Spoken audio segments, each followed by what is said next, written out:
Welcome. In this channel, we explain automotive terms. SUV stands for Sport Utility Vehicle. As the name suggests, this category of vehicle offers a whole lot of space for all your sporty and utilitarian needs. With increased ground clearance, a high roof, and often a large rear, there's a whole lot of space for passengers, luggage, pets, work tools, and towing or hauling for those who may need it. The 1935 Chevrolet Suburban is arguably the first SUV built off a pickup truck frame, but using a station wagon body. The Suburban combined pickup capability with station wagon utility and functionality. Sport Utility Vehicle appeared for the first time in 1974 in the brochure of the first-generation Jeep Cherokee.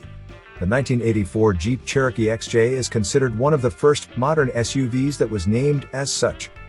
Some of the most popular SUVs include the Toyota RAV4, Honda CR-V, Tesla Model Y, Jeep Grand Cherokee, Toyota Highlander, Chevrolet Equinox, Ford Explorer, and Nissan Rogue.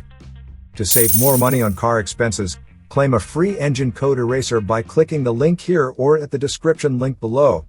You're also welcome to leave comments below. Our mechanic professionals will answer them shortly. Don't forget to like and subscribe to our channel. Thanks again for watching this video.